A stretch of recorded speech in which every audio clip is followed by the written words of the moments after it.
loads, and you can say form new loadings, okay? And I can say 101, and in the load case 101 would be, let's say, dead plus equipment loading plus floor loading plus the area load, okay? Sorry, the area load and the floor load is the same. So I'm just going to grab these and then add a factor. Actually, I don't want this to be 1. So I'm just going to remove those. 1, 2, 3. I'm just going to specify an impact factor of 1.5. Okay. So let's see if we have any 1.5 factor. No, we don't. So we're just going to say 1.5. Click on OK. And then add that to the list. Okay. So that becomes your load combination 1, right? So this is the format for your template. You can paste it into your template and use it in the future for other different models. Okay. Now, run the analysis. Again, we go to Analyze, Nonlinear Analysis, Nonlinear Analysis Solutions. Execute this analysis, 25 iterations. Click on OK. This time, the solution converged. Okay, we don't have the load going up and creating the problem, right? So this time the iteration converged, and now we can basically proceed to the design. But before we go to the design, again, what I'm going to do is copy that command. Nonlinear analysis, that's the command that you would need to run a nonlinear analysis on the structure. Okay, and then scroll down. It should do this. Okay. Now let me check if we had the tension only members in the sked.gti file. If we don't, then we need to, okay, so we have nonlinear effects, tension only members, so that's fine. That's what I was expecting. Now let's go in and design this structure as per AISC 14th edition code. Okay, so if I go to steel design parameters, here you can define whatever code you want to use. Okay, so I can use AISC 1989. Okay, but any code that you use, you basically have to apply it to, let's say, all the parameters, all the members in the model. You can then specify what type of material you want to use. In this case, I'm going to use A992 steel grade and assign it to all members.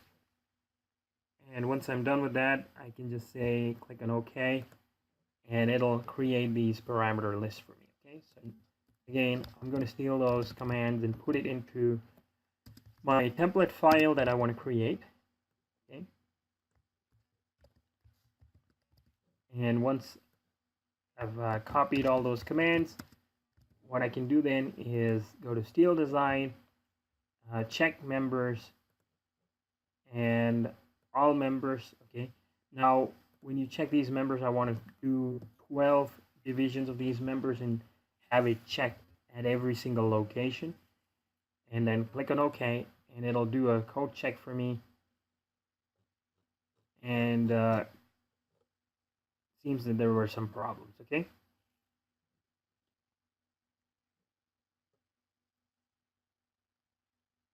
okay, so the cable members weren't checked. Okay, that's no problem.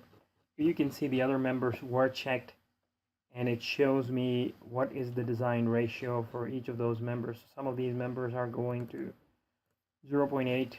Okay, now we can visualize these results in the graphics also. We can go to modeling, GT menu,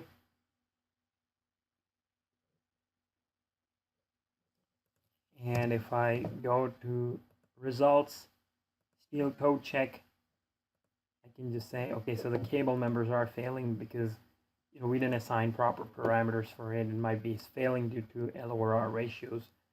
We shouldn't be checking those cables for as per the AISC code. Okay, but anyways, we can go to pass and fail ratios, and we can also go in and see the actual over allowable, stress ratios, okay, and then we can also color code these if we like, okay.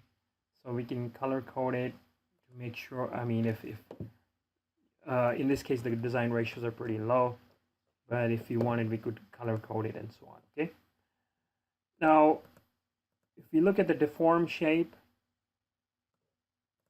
we can deform between the joints like we had before, and we can also label things. Sorry about that. We should have we can label, we can draw a legend, we can label what the displacement is at a given joint, and then grab a picture of this,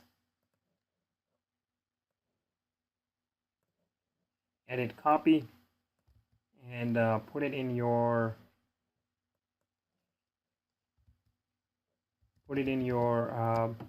Word document,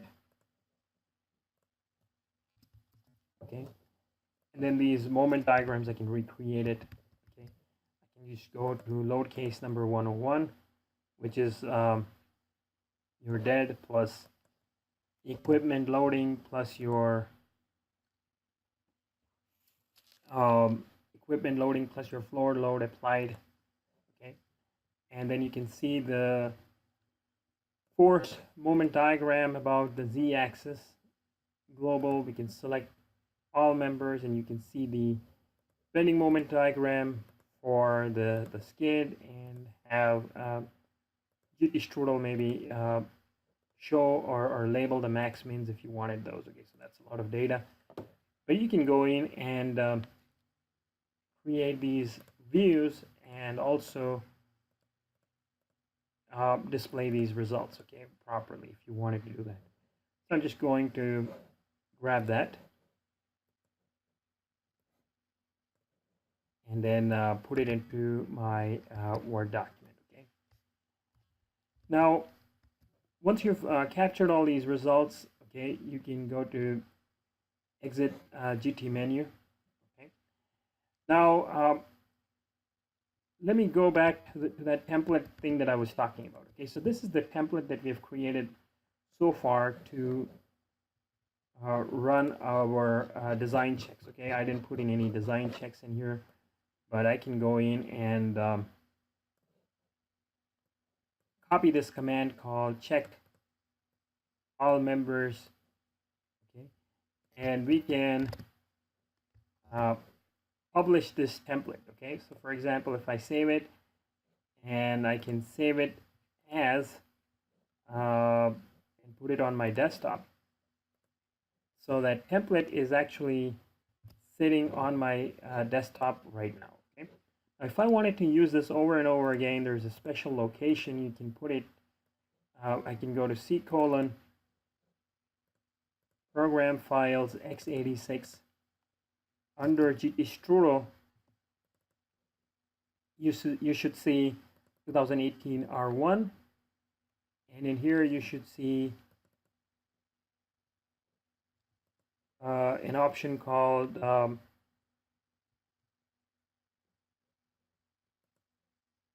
sorry, if I go back to the GT Strudel folder, you should see macros, common, and then you can create a folder, okay. In this case, I have a personal folder where I can place these text files, okay.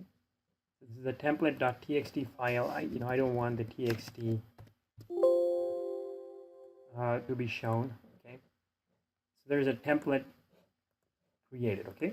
So now watch the magic. What happens is, now let's say I launch GT Strudel, and I create a model from scratch like I did before, okay. The skid1.gti file, this one is just the geometry, we don't have any loadings in it, okay. I want to run that macro.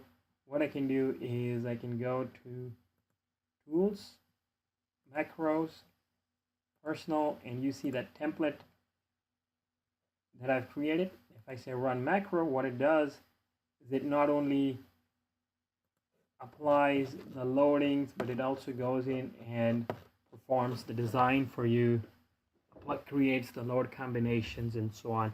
So rather than creating these basic load cases from scratch, you can prepare these templates, put it on a network drive, and have everyone use a standardized template for all your projects, okay? So that's the power of GTStrudel. Now, to prepare these templates and distribute them on workstations.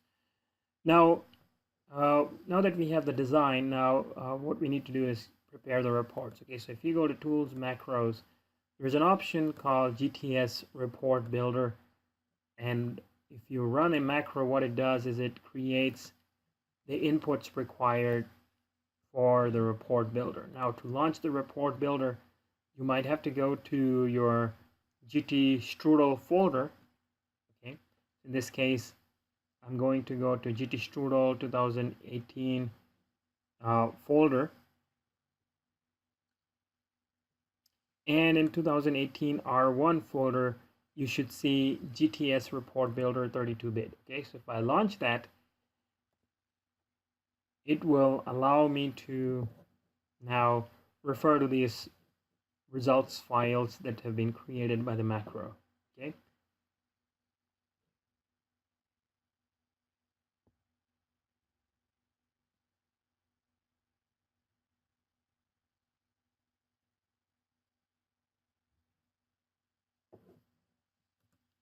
So if I click on open, and let's go to C:\data.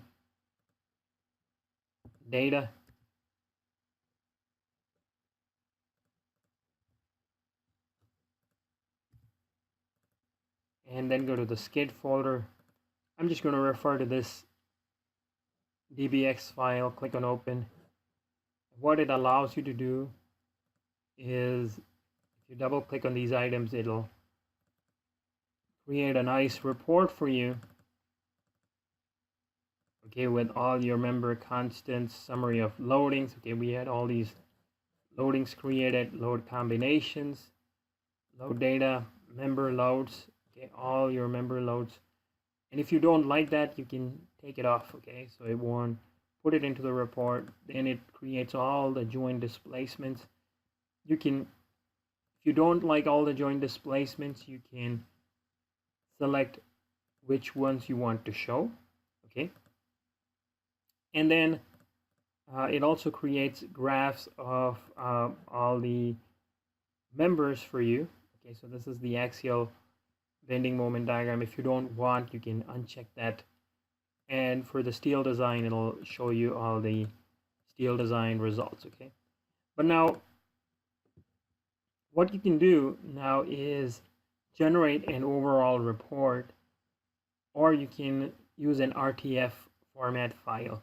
What that means is you can actually refer to any of these files that you might have. So for example, for my lifting case, if you have a template that's created, let me just open up this template. And the template would have your company logo, your project description, and so on. What this program can do is it can use that to generate a standardized report for you, okay? So hopefully in this tutorial you learned about how to model your structure in GTStrudel, how to load your structures, how to create templates for your projects and store them on your project drives. If you have any questions or comments, please feel free to reach out to us, okay? And with that, I would like to thank you all for watching this presentation. Thank you.